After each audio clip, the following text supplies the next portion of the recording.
all, welcome back. Hope you've had a nice week and managed to do some fun things. We've been going up each night to walk in the seaside because Rusty loves to paddle and he loves to chase his ball in the water. We hope you've managed to get out and do some fun things in your favourite places too. So anyway, this week's story, I've gone for The Enormous Crocodile. A Roald Dahl book. He always writes excellent stories. This one will be in 2 parts, so remember to click onto the next part and continue on to the end, okay?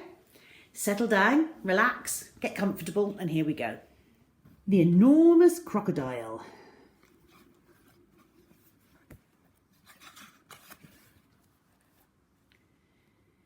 In the biggest, brownest, muddiest river in Africa, 2 crocodiles lay with their heads just above the water. One of the crocodiles was enormous. The other was not so big. "Do you know what I would like for my lunch today?" the enormous crocodile asked. "No," the not so big one said. "What?" The enormous crocodile grinned, showing hundreds of sharp white teeth. "For my lunch today, I would like a nice juicy little child." "Oh, I never eat children," the not so big one said. "Only fish." "Ho, ho, ho, ho," cried the enormous crocodile. "I bet if you saw a fat juicy little child paddling in the water over there at this very moment, you'd gulp him up in one gollop." "No, I wouldn't," the not-so-big one said. "Children are tough and chewy. They are tough and chewy and nasty and bitter." "Tough and chewy," cried the enormous crocodile. "Nasty and bitter? What awful tommy rot you talk. They are juicy and yummy." "They taste so bitter," the not-so-big one said. "You have to cover them with sugar before you can eat them." "Children are bigger than fish," said the enormous crocodile. "You get bigger helpings." "You are greedy," the not-so-big one said. "You're the greediest crocodile in the whole river." "I'm the bravest croc in the whole river," said the enormous crocodile. "I'm the only one who dares to leave the water and go through the jungle to the town to look for little children to eat." "You've not done that once," snorted the not-so-big one. "And what happened then? They all saw you coming and ran away." "Ah, but today, when I go, they won't see me at all," said the enormous crocodile. "Of course they'll see you," said the not-so-big one. "You're so enormous and ugly, they'll see you from miles away." The enormous crocodile grinned again, and his terrible sharp teeth sparkled like knives in the sun. "No one will see me because this time I've thought up secret plans and clever tricks." "Clever tricks?" cried the not-so-big one. "You've never done anything clever in your life. You're the stupidest croc in the whole river." "I'm the cleverest croc in the whole river," the enormous crocodile answered. "For my lunch today, I shall feast upon a fat, juicy little child, while you lie here in the river feeling hungry. Goodbye." The enormous crocodile swam to the side of the river and crawled out of the water. A gigantic creature was standing in the slimy, oozy mud. It was Humpy Rumpy the hippopotamus. "Hello, hello," said Humpy Rumpy. "Where on earth are you off to at this time of day?" "I have secret plans and clever tricks," said the crocodile. "Oh dear, I bet you're going to do something horrid." The enormous crocodile grinned at Humpy Rumpy and said, "I'm going to fill my hungry, empty tummy with something yummy, yummy, yummy, yummy." "What's so yummy?" asked Humpy Rumpy. "Try to guess," said the crocodile. "It's something that walks on 2 legs." "You don't mean," said Humpy Rumpy, "you really don't mean you're going to eat a little child?" "Of course I am," said the crocodile. "Oh, you really are a horrid, greedy, grumptious brute. I hope you get caught and cooked and turned into crocodile soup."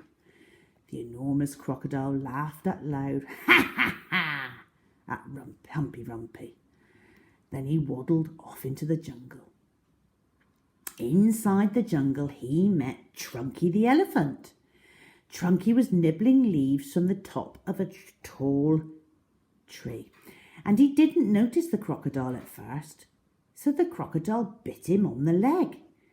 "Oh," said Trunky in his big, deep voice, "who did that?"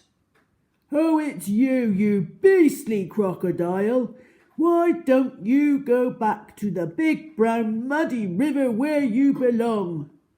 "I have secret plans and clever tricks," said the crocodile. "You mean nasty plans and nasty tricks," said Trunky. "You've never done a nice thing in your life." The enormous crocodile grinned up at Trunky and said, "I'm off to find the yummy child for lunch. Keep listening and you'll hear the bones go crunch." "Oh, you wicked beastly beast! Oh, you foul and filthy fiend!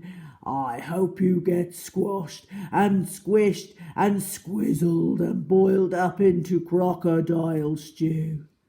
The enormous crocodile laughed out loud, "Ha, ha, ha," and disappeared into the thick jungle. A bit further on, he met Mugglewump the monkey. Mugglewump was sitting in a tree eating nuts. "Hello, Crocky," said Mugglewump. "What are you up to now?" "I have secret plans and clever tricks," said the crocodile. "Would you like some nuts?" the Mugglewump asked. "I have better things to eat than nuts," sniffed the crocodile. "I didn't think there was anything better than nuts," said the Mugglewump. "Aha," said the enormous crocodile. "The sort of things that I'm going to eat have fingers, toenails, arms, legs and feet." The Mugglewump went pale and began to shake all over. "You aren't really going to gobble up a little child, are you?" "Oh, of course I am," said the crocodile. "Clothes and all. They taste better with the clothes on." "Oh, you horrid hoggish croc," cried Mugglewump. "You slimy creature. I hope the buttons and buckles all stick in your throat and choke you to death." The crocodile grinned up at Mugglewump and said, "I eat monkeys too." And quick as a flash, with one bite of his huge jaws, he bit through the tree that Mugglewump was sitting in, and it came down.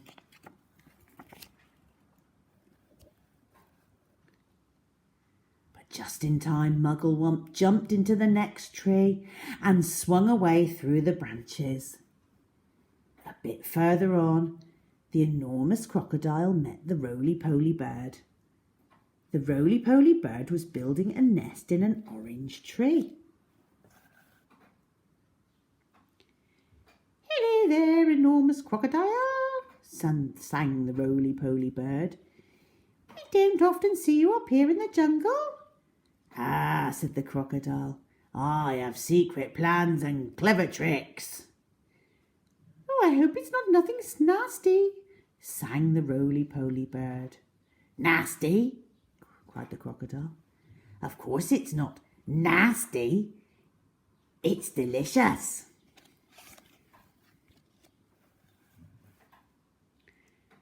"It's luscious, it's super, it's mushious, it's duper.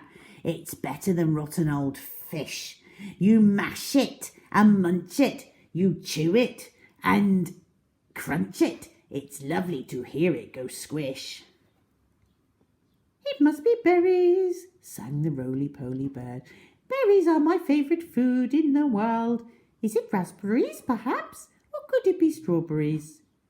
The enormous crocodile laughed so much that his teeth rattled together like pennies in a money box. "Crocodiles don't eat berries," he said. "We eat little boys and girls, and sometimes we eat roly-poly birds as well." Very quickly, the crocodile reached up and snapped his jaws at the roly-poly bird. He just missed the bird, but managed to catch hold of the long, beautiful feathers in its tail. The roly-poly bird gave a shriek of terror and shot straight up into the air, leaving its tail feathers behind in the enormous crocodile's mouth. At last, the enormous crocodile came out the other side of the jungle into the sunshine. He could see the town not very far away. "Ha ha," he said, talking aloud to himself. "Ha ha, that walk through the jungle has made me hungrier than ever. One child isn't going to be nearly enough for me today. I won't be full up until I have eaten at least 3 juicy little children." He started to creep forward towards the town. The enormous crocodile crept over to a place where there were lots of coconut trees. He knew that children from the town often came here looking for coconuts. The trees were too tall for them to climb, but there was always some coconuts on the ground that had fallen. The enormous crocodile quickly collected all the coconuts that were lying on the ground. He also gathered together several fallen branches. "Now for clever trick number 1, he whispered to himself. "It won't be long before I'm eating the first part of my lunch. Ha!" He took all the coconut branches and held them between his teeth. He grasped the coconuts in his front paws, and then he stood straight up in the air, balancing himself on his tail. Okay, we're going to leave the story there. Click straight away onto the next part to continue.